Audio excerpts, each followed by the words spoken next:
નમસ્કાર, હું છું માર્ગી. આપની સાથે હેડલાઇન્સમાં જોઈએ કેટલાક મહત્વના સમાચાર. અમદાવાદ અને વડોદરાની શાળાઓને મળેલી બોમ્બની ધમકીને પગલે નાયબ મુખ્યમંત્રી હર્ષ સંઘવીએ બંને શહેરોના પોલીસ કમિશનર સાથે સીધી વાતચીત કરી છે. તેમણે જણાવ્યું કે પોલીસ તંત્ર આ ઘટના પર 24/7 બારીકાઈથી નજર રાખી રહ્યું છે. ધમકીભર્યા મેસેજ કયા દેશમાંથી આવ્યા છે તેની ટેકનિકલ તપાસ અને આંતરરાષ્ટ્રીય કાવતરાના પાસાઓની ચકાસણી તેજ કરવામાં આવી છે. સુરત જિલ્લા ભાજપ આદિવાસી મોરચાના મંત્રી ગણપત રાઠોડે પક્ષના તમામ હોદ્દા પરથી રાજીનામું આપ્યું છે. તેમણે બારડોલી તાલુકા સંગઠન સામે અવગણના અને ભેદભાવના ગંભીર આક્ષેપો કર્યા છે. ગણપત રાઠોડના જણાવ્યા મુજબ તેમના વિસ્તારમાં ₹11.45 લાખના વિકાસ કામો પૂર્ણ થયા હોવા છતાં બિલ મંજૂર નથી કરાયા. પાયાના કાર્યકરના રાજીનામાએ ભાજપના આંતરિક વિખવાદને ખુલ્લો પાડતા જિલ્લાના રાજકારણમાં ભારે ખળભળાટ મચી ગયો છે. T20 વર્લ્ડ કપમાં ભારતે પાકિસ્તાનને 61 રને હરાવીને સુપર 8માં સ્થાન નિશ્ચિત કર્યું છે. પ્રથમ બેટિંગ કરતા ભારતે 176 રન બનાવ્યા છે. જવાબમાં પાકિસ્તાન ટીમની બેટિંગ પત્તાના મહેલની જેમ વિખરાઈ ગઈ હતી.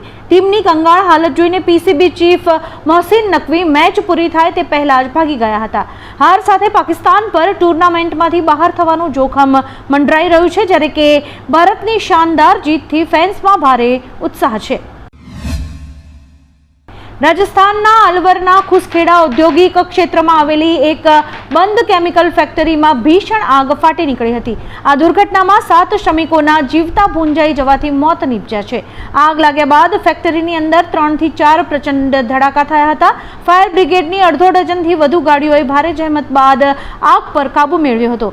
પ્રાથમિક તપાસમાં શોર્ટ સર્કિટ અથવા ગેસ સિલિન્ડર બ્લાસ્ટને કારણે આ હોનારત સર્જાઈ હોવાનું એક અનુમાન લગાવાઈ રહ્યું છે. ગુજરાત વિધાનસભામાં આજે 16મી ફેબ્રુઆરીથી બજેટ સત્રનો પ્રારંભ થયો છે. રાજ્યપાલના સંબોધન અને ઉપાધ્યક્ષની ચૂંટણી સાથે શરૂ થયેલા સત્રમાં ભાજપના નેતાઓની મહત્વની બેઠક યોજાઈ હતી. બીજી તરફ આમ આદમી પાર્ટીના ધારાસભ્યો ગોપાલ ઇટાલિયા અને ચૈતર વસાવાએ ટ્રેડ ડીલ હટાવો, કિસાન બચાવોના પોસ્ટર્સ સાથે વિરોધ પ્રદર્શન કર્યું હતું. ગૃહમાં પ્રથમ દિવસે જ વિપક્ષ આક્રમક મૂડમાં જોવા મળ્યા હતા. જૂનાગઢના ભવનાથમાં વિવાદિત કીર્તિ પટેલે મહિલા પીઆઈ જયશ્રીબેન વારિયાનું જાહેરમાં અપમાન કરીને ધમકાવ્યાનો એક વિડીયો સોશિયલ મીડિયા પર વાયરલ થયો છે.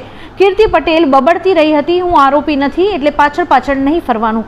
બીજી તરફ આ જ મહિલા પીઆઈ મૃગીકુંડમાં શર્ટ પેન્ટ પહેરીને સ્નાન કરવા બદલ વિવાદમાં સપડાયા છે. મૃગીકુંડની મર્યાદા ભંગ થતા શ્રદ્ધાળુઓમાં પણ ભારે રોષ જોવા મળી રહ્યો છે. યુવા સ્ટાર બેટ્સમેન વૈભવ સૂર્યવંશી આ વર્ષે 10મા ધોરણની બોર્ડની પરીક્ષા નહીં આપે. તેનું સંપૂર્ણ ધ્યાન તેની રમત પર છે. તાલીમ શિબિરો અને આઈપીએલની તૈયારીઓ વચ્ચે પરીક્ષા આપવી મુશ્કેલ બનશે.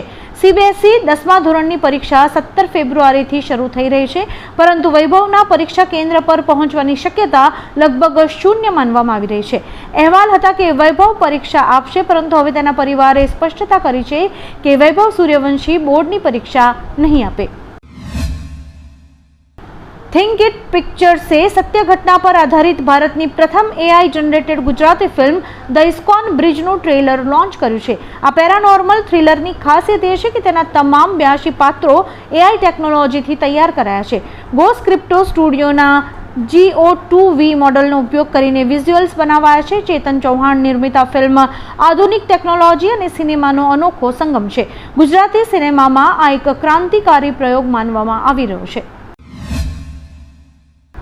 બાંગ્લાદેશના નવા વડાપ્રધાન તારિક રહેમાનના શપથવિધિમાં ભારતનું પ્રતિનિધિત્વ લોકસભા અધ્યક્ષ ઓમ બિરલા કરશે. વડાપ્રધાન મોદી તે દિવસે ફ્રાન્સના પ્રમુખ સાથે મુંબઈમાં બેઠક હોવાથી હાજર નહીં રહી શકે. મોદીએ ફોન પર અભિનંદન પાઠવીને પાડોશી દેશ સાથે શાંતિ અને પ્રગતિ જાળવવાની પ્રતિબદ્ધતા વ્યક્ત કરી હતી. 17મી ફેબ્રુઆરીએ ઢાકામાં સમારોહ યોજાશે. રક્ષામંત્રી રાજનાથ સિંહ 17મી ફેબ્રુઆરીએ બેંગલુરુમાં ફ્રાન્સના રક્ષામંત્રી સાથે મહત્વની બેઠક કરશે. આ સંવાદમાં ભારત ફ્રાન્સ સંરક્ષણ સહયોગને આગામી 10 વર્ષ સુધી લંબાવવા પર ચર્ચા થઈ શકે છે. હેમર મિસાઇલના સંયુક્ત સાહસ અને ઔદ્યોગિક ભાગીદારી આ બેઠકના મુખ્ય મુદ્દા રહેશે. આ ઉપરાંત બંને દેશોની સેનાઓ વચ્ચે અધિકારીઓની પરસ્પર તૈનાતીની પણ જાહેરાત થઈ શકે છે, જે ભારતીય સૈન્યની તાકાતમાં નોંધપાત્ર વધારો કરશે. સંજય લીલા ભણસાલી અને કેતન મહેતા 1000 વર્ષ જૂના ઇતિહાસને જય સોમનાથ ફિલ્મ દ્વારા મોટા પડદે જીવંત કરશે. આ ફિલ્મ ઈસવીસન 1025 થી 1026માં મહેમૂદ ગઝની દ્વારા સોમનાથ મંદિર પર થયેલા હુમલા અને વિનાશ બાદ ફરી બેઠા થવાની અતૂટ હિંમતની ગાથા દર્શાવશે.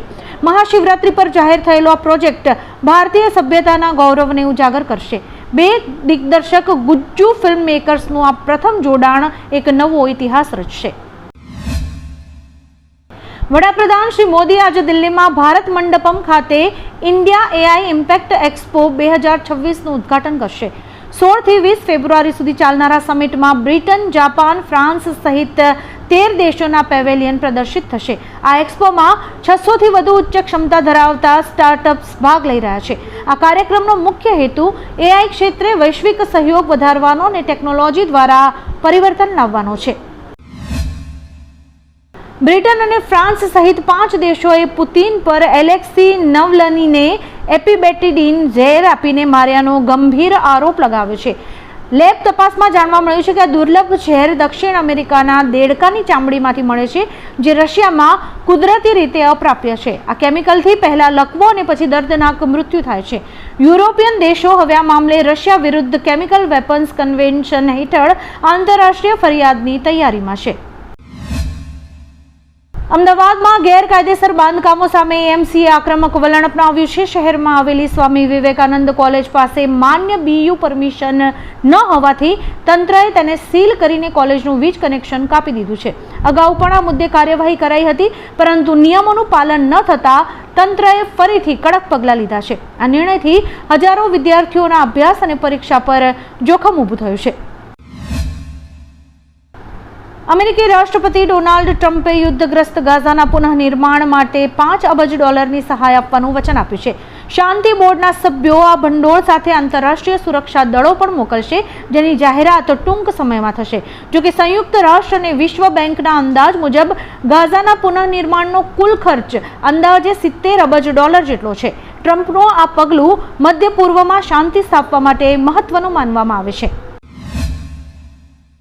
અરવલ્લીના ભિલોડાના ટાકાટુકા ગામે એરંડાના પાક વચ્ચે ગેરકાયદેસર રીતે વાવેલા ગાંજાના 23 છોડ ઝડપાયા છે.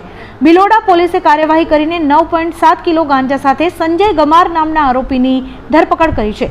પ્રાથમિક તપાસમાં ખેતરના માલિક કોઈ પૂર્વ રાજકીય નેતા કે સહકારી આગેવાન હોવાની આશંકા છે.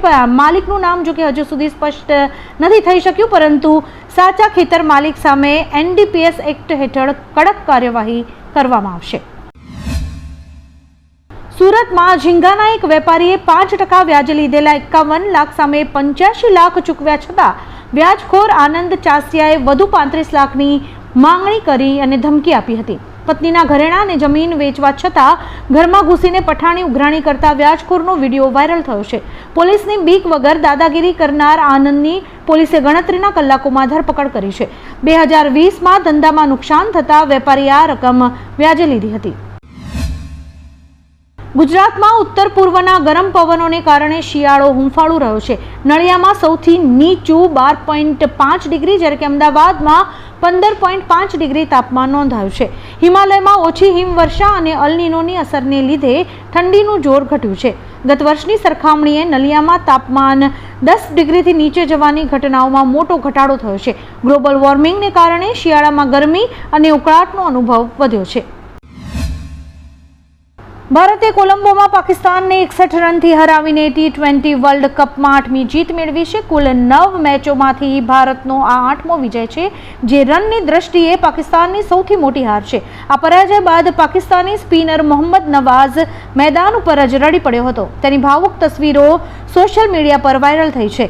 પાકિસ્તાની ટીમ માટે આ હાર અત્યંત નિરાશાજનક સાબિત થઈ છે, જ્યારે કે ભારતીય પ્રશંસકોમાં ભારે ઉત્સાહ છે. આવા જ કેટલાક રસપ્રદ સમાચારો નિહાળવા માટે અમારી YouTube ચેનલને લાઇક, શેર અને સબસ્ક્રાઇબ કરો અને જોતા રહો હેડલાઇન્સ.